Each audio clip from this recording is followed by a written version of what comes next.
Hi everyone, welcome back to This Book Belongs to Pam. Today I will introduce to you a new friend, which is my TBR gacha.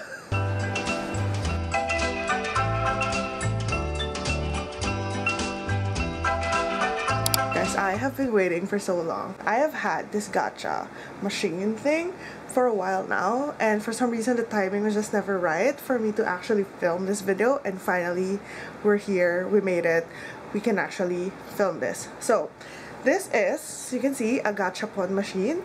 Normally you would put money here, you get something out, usually there's like a toy or candy or whatever inside. But because this is the TBR gacha, all of the balls inside this machine has prompts. And the goal is for me to take that prompt and select books from my physical TBR and, you know, read those books.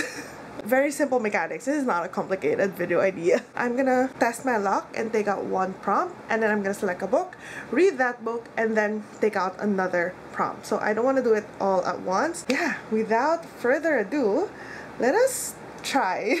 I've actually forgotten what the prompts are because I've prepared this like months ago. Okay, I'm so excited. We got one. That was so satisfying. So we have an orange bowl. The colors don't mean anything. Let's see what's in here. And I'm also gonna take out the prompts that I've used just so it's not gonna be repetitive. So the prompt is, wait, what's that? Rated higher than 4.25 stars. Ooh, that is gonna be tricky to look for. Okay, I think we're gonna have to do this the manual way. I'm gonna have to just check my bookshelves and select a book and then check the rating on Storygraph. Okay, here's one. Happy Place by Emily Henry could be a contender. 4.14. Okay, so close. Okay. Let's see. What else? Everyone in my family has killed someone. Ooh. 3.91. Okay, not even close. Do you think The Wicked King would have a high rating? Let's see. The Wicked King. Okay, The Wicked King has an average rating of 4.25 stars. So we have our book, first book for this video, The Wicked King by Holly Black. I read The Cruel Prince years ago. I even have a bookmark here because I was planning on reading it, but I never really got around to. So Past Pam has already picked a bookmark. Kind of fits the mood, the vibe. So I am going to be reading this one. And I'm actually excited because I have been wanting to read another fantasy, and this fits the bill. So The Wicked King by Holly Black is our first book for this video.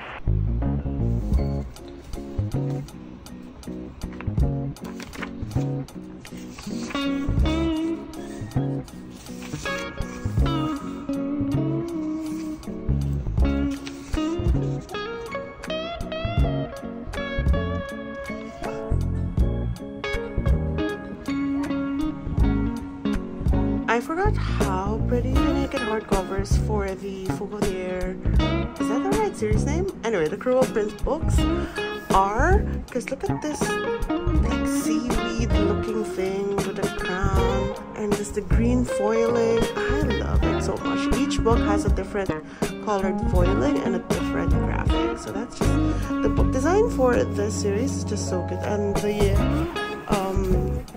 like the different chapters has those designs on the chapter, I think, and then you get like the this one, where it's like a divider for the parts. Just so beautiful. Hi everyone, good evening. I was supposed to do a lot of vlogging today, but I was kind of tired and I just decided to listen to my body and rest, like take long naps and whatever. But anyway, I'm reading Wicked King by Holly Black. I haven't made it too far. I'm on chapter 3, which is page 28, and I have forgotten how fairy tale-esque the writing is for this series. Like, it's a little bit different in a sense that things are described very specifically, and also the words that are used has that I don't know how else to describe it, but just like fairy tale-esque. And obviously this being fae folk, there's a lot of emphasis on the words that are being used, the ins and outs of the sentences, because obviously, you know, fae folk can't lie, but they will always try to be sly and, you know, use words that can be interpreted differently. It does take a little bit to get used to. I'm also struggling a little bit trying to remember the events in The Cruel Prince, the first book. It's slowly coming back to me as I read more and more. Whenever Jude, the main character here, says something related to what happened in the ending of The Cruel Prince, I'm like reading it so slow because I'm trying to piece together the memories that I have from The Cruel Prince, and it's coming back to me, so that's good. Anyway, yeah, I'm gonna be reading some more, and hopefully my next update to you, I will be significantly further into this book.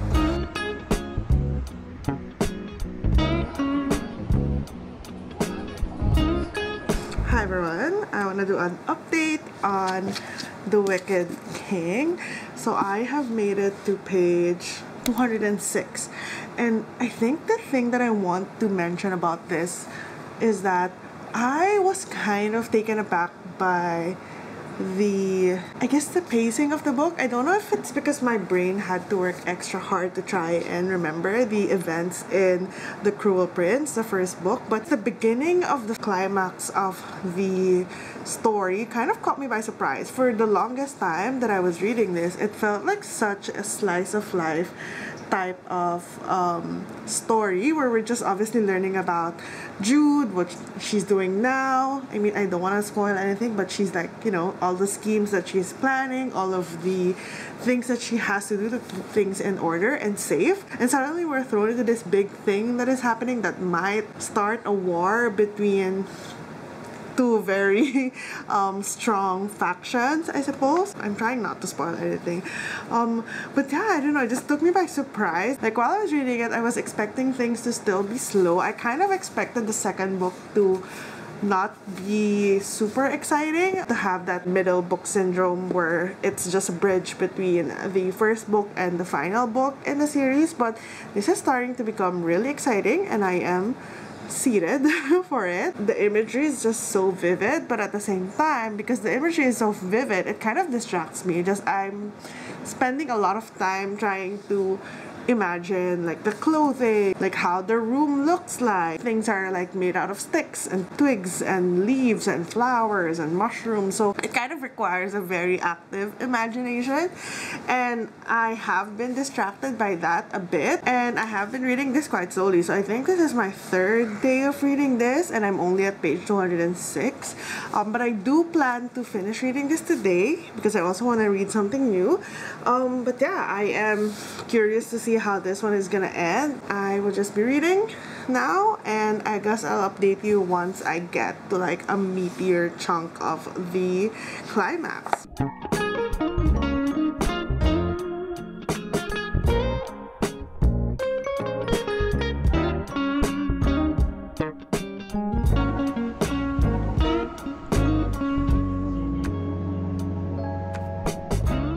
I did it. I finished The Wicked King by Holly Black, and I was really not expecting that ending. It took me by surprise. I released an audible gasp when that ending plot twist thing happened. For some reason, I did not expect that to happen, and I had fun.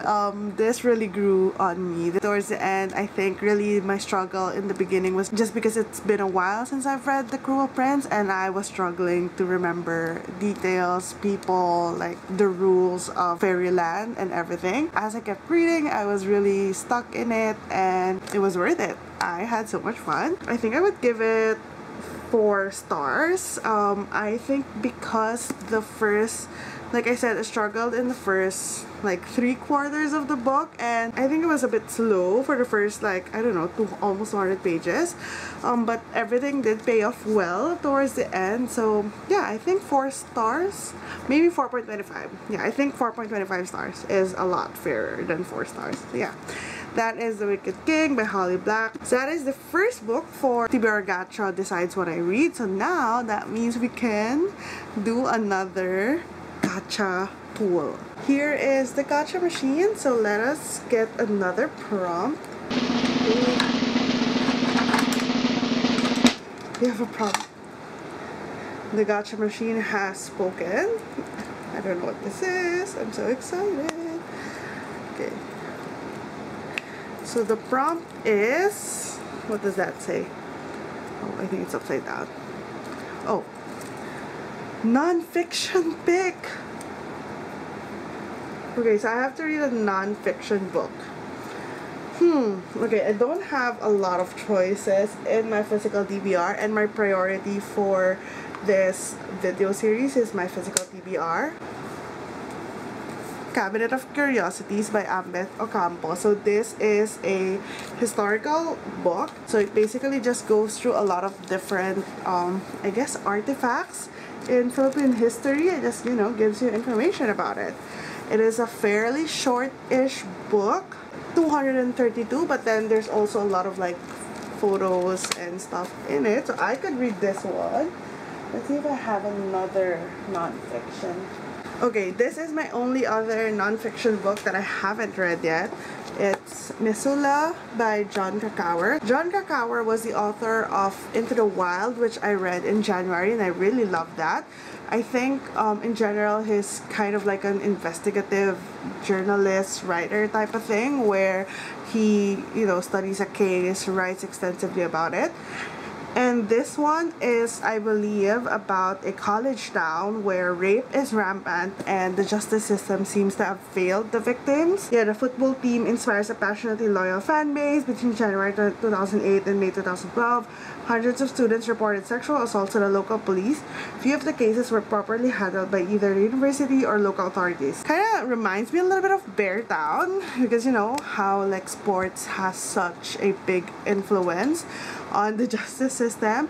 This is pretty long and definitely it's gonna be heavy. It's 380 pages, and look at how tiny the font size is. It's so tiny and the margins are so small, and also there's gonna be a very heavy book, so I don't know if I'm in the mood for this. So actually I think I'm gonna pick Cabinet of Curiosities. Fun fact, Ambeth Ocampo was a professor in my university and I was able to take a couple of classes. He has like open classes sometimes, and he is a very good teacher, so I imagine he would be a good storyteller as well. This is the second book in our TBR Gacha Challenge.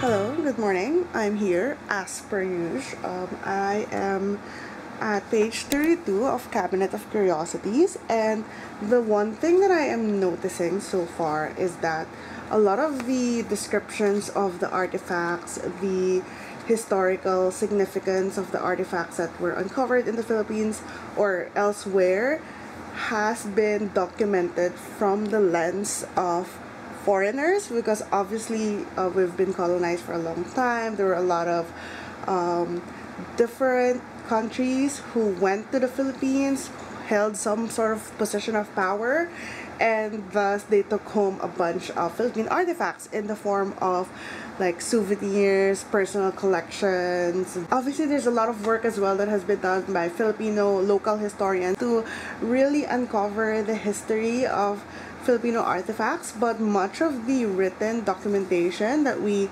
have, of at least the ones that I've read so far, like up until page 32, has been from the lens of foreigners. So Ambeth Ocampo has traveled a lot, visiting like houses of distinguished people during those times, and you know, museums in different parts of the world, and he has done a really great job at like bringing it back to the Filipino people in terms of the context, the history, and trying to really demystify what these artifacts were used for, what they signify. Yeah, I have had such a great time reading this so far, and it's very easy to read. It doesn't really feel like a history book because the tone is conversational. I read the preface, and apparently these were individual daily articles written for a column in a newspaper, so maybe that's why the way that it's been written is a lot more approachable, a lot more casual. 32-page impression from Cabinet of Curiosities by Ambeth Ocampo. Staying safe at home.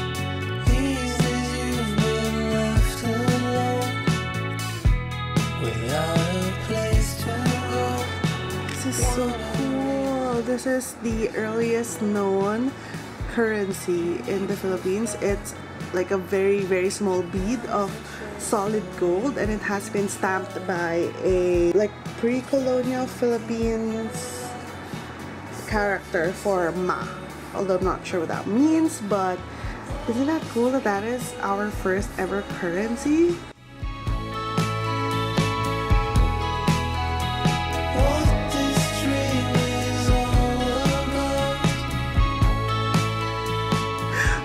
Like shit because I spent like 12 or like 1 a.m. to 3 a.m. at the hospital last night. I went to the ER. Everything's good, everything is fine. I injured my pinky, and I was afraid that I might have fractured a bone because okay, I'm gonna show you. This is a normal pinky, right? This is my pinky. Look at that. It's so bent out of shape, like look at that. So anyway, this is an old injury, so don't mind that. I fractured it playing volleyball and it just didn't heal properly. I went to played volleyball last week, and because this finger is bent, it kind of like ruins my muscle memory of how I should place my hands for when I'm blocking. So it was kind of separated like that, and then the ball hit it, so now my entire pinky was like blown back and it was swollen for a bit. The swelling wasn't really going away after like 4 days, so that's why I went to the ER just to get it checked, get it an x-ray, make sure nothing is like fractured. I don't think it was fractured because I know the feeling of a fractured bone and it wasn't that bad, but I just wanted to be sure because this pinky has like gone through so much trauma and I just want to be sure. But yeah, anyway, all is fine. It was just swelling. It's actually a little bit better now, but anyway, while I was in the hospital, I was reading Cabinet of Curiosities by Ambeth Ocampo, and I'm really enjoying it. Like, I have learned so much about our own history, and I love it. I feel like this should be a required reading in schools even. I am at page 160. I only have this much left, so I'm definitely gonna be finishing it like right now, and I'm at the page for the Philippine National Anthem, which I'm very curious about. I'm gonna finish this always with my morning coffee, and we shall pick our next book after.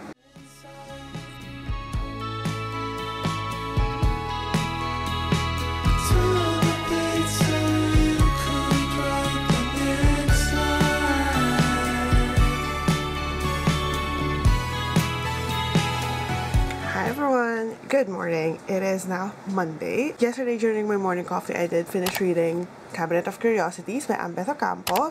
I really enjoyed this a lot. There were so many things that I learned, and it was a page turner even though it's technically a history book, but it's interesting, very bite-sized. Like each chapter features like one specific artifact, and then there's just maybe like a page or two. There's also a lot of like photos. So it's very quick to read, and yeah, I am giving this 4.5 stars. I think there are some parts here that felt a little bit repetitive, not because he repeated artifacts, but because he would reference like the same source material, obviously, because you know you would learn a lot from one source material, but then he would just repeat how he referenced it the first time. So if you're reading it like in one sitting, it would definitely read repetitive, and it makes sense because he did originally write this for a column on a daily newspaper, so it would make sense that he would have to like repeat, you know, his thoughts about that reference, where he got that reference material, because you know different people would probably read the column every day. But if it's in one book, I kind of wish it was edited a little bit so that it flows a lot more naturally. But other than that, really, I don't have any other complaints. It was really fun to read. I learned so much, and yeah, highly recommend this if you are interested in Philippine history, especially if you are Filipino. So Cabinet of Curiosities by Ambeth Ocampo. Now that we finished reading that, our second book for this challenge, I'm gonna bring back Gacha Machine so we can pick the next prompt. So excited.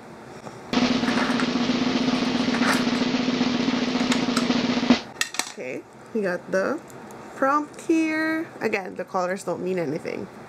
Ooh, I'm kinda nervous. By the way, I'm also focusing on reading my physical TBR for this challenge, which is why even though I have so many library holds, I have to pick a physical book, but we'll see. Oh, okay.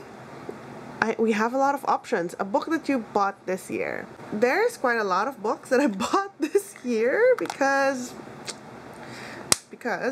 so we do have quite a lot of options. So let us look at my library. So I'm probably gonna be very like no lighting on my face, but you don't need to see my face, just need to see my book. So I did buy My Husband's by Maud Ventura this year, so this is an option. I bought The Inheritance of Orchidea Divina in Big Bad Wolf this year, so that is also an option. The Familiar by Lee Bardugo, I also got this year. I got this year, so I'm actually leaning towards this just because I have Funny Story on my Kindle, but I want to read Happy Place first because I think this is the Emily Henry that's gonna be for me just because of the tropes and anything. So maybe I'll read Happy Place just so we have a change of pace. So, okay, here are the options that I have. Lee Bardugo, The Familiar, Fantasy, Classic Me. We have My Husband, Maud Ventura, Contemporary. Very interesting cover. I love it. I've heard so many good things about this. The Inheritance of Orchidea Divina, with this, I believe, kind of magical realism thriller vibes. I'm not 100% sure, but could be. And finally, Happy Place by Emily Henry. I think I'm gonna put this up for a poll on Instagram just because I can't really choose.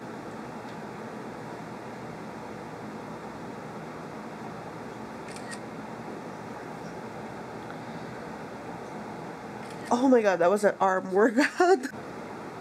Okay, posting the story right now. I'll check back in once we've decided on the book.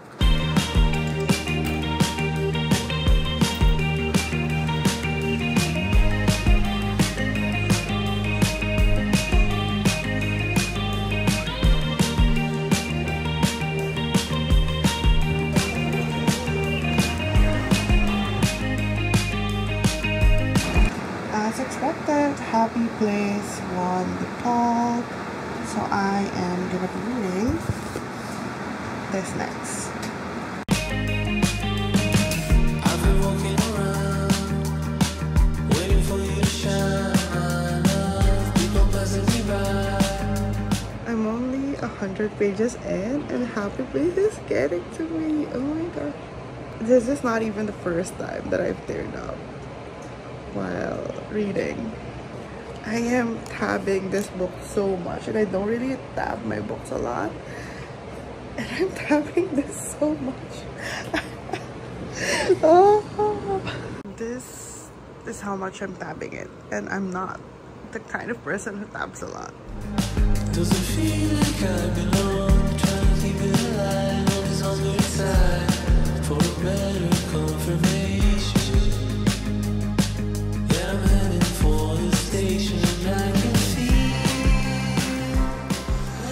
Hi everyone. I have ever so slightly composed myself since last night or early this morning because I have finished Happy Place by Emily Henry. I finished it at around almost 4 in the morning, I think, and I was a wreck. I was bawling my eyes out. I was losing it, and I'm actually quite shocked by how much this book has affected me, and I will tell you why in a minute. But literally from page, like, I don't know, 50 up until the end, I was like on and off crying for like 70% of that. I started this book at, I think, around 8 p.m., 9 p.m. I remember starting it during Sasha's reading sprint, and I was like chill then. I was doing Wordle with them, like all of those word games. And then after that live stream, I sat down, I actually started reading it in earnest, and wow. Well, I know that the reason why this book affected me so much is because I am practically the same person as Harriet, especially with her relationship with her parents, how she tries to bend over backwards for the people that she loves, and how she sort of wants to be easy in terms of like not wanting to burden other people with her struggles, and just, you know, rearranging her life to not burden other people with what she's feeling, what she wants, what are her expectations. And that was just me in a nutshell. And then on top of that,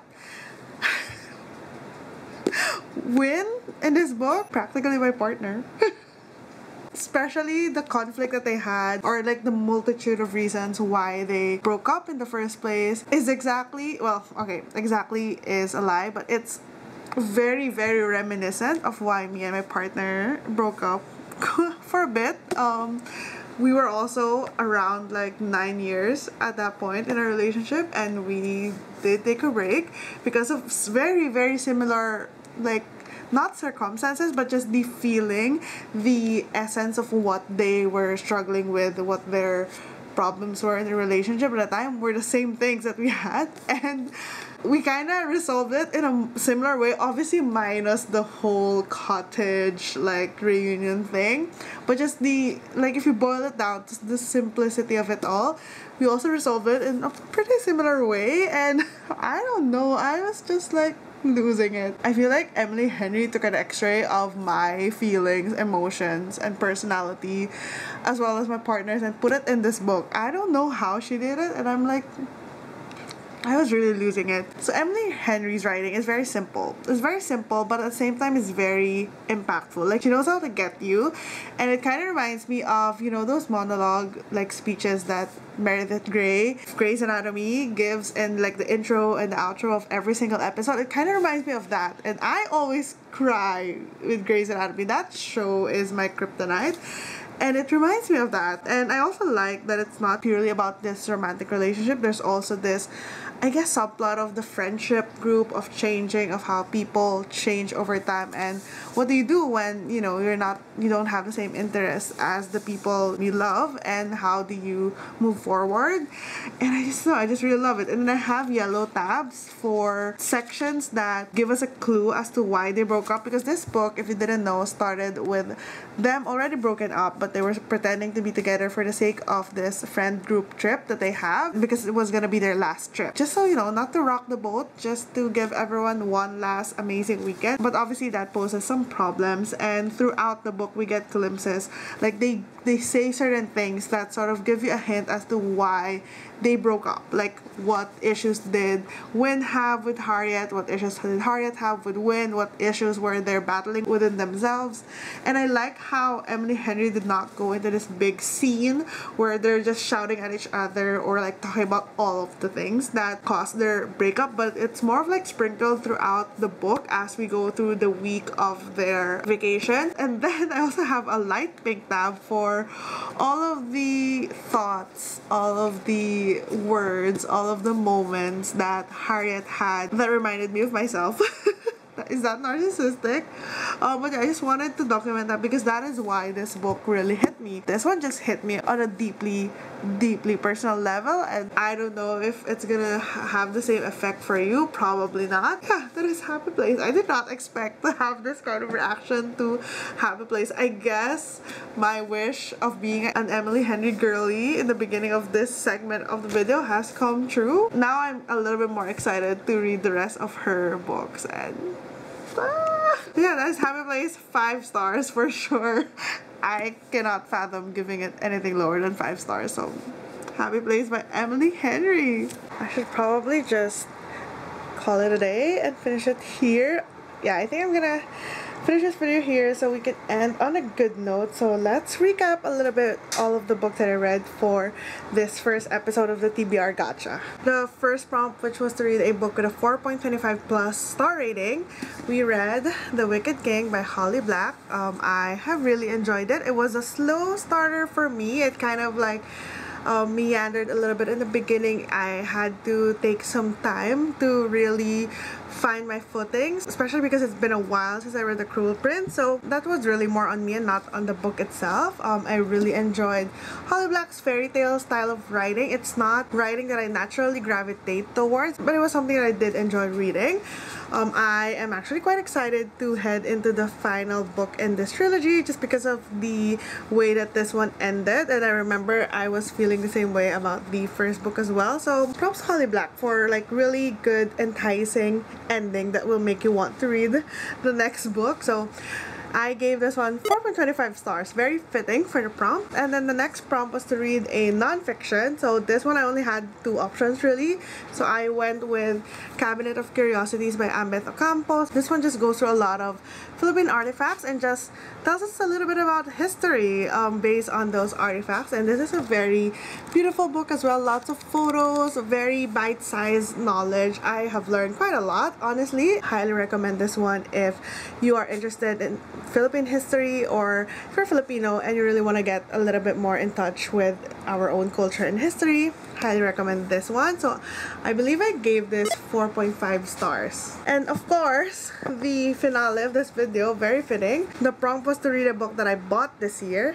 And thankfully, I bought Happy Place this year because this was such a good book. It was a deeply personal book, I'm not gonna lie. I don't think that you will have the same reaction, the same feelings about this book as I did. I really had a very cathartic experience reading this book. So I gave this one 5 stars, and I'm so happy to have ended this video on a 5-star note. So yeah, these are all of the books that I read for this video. The range that we have, we've got fantasy, non-fiction, historical, and romance. I'm really happy with this one and can't wait to do more TBR gacha videos with you. So far, the TBR gacha has not failed us. We have been quite lucky and blessed by the gacha gods because we've gotten really great prompts that led to really great books. So let me know if you have a prompt that you want me to add to the gacha machine, and I will make sure to add those for the next episode. And yeah, thank you so much for hanging out with me and having fun reading with me. I will see you again in the next video.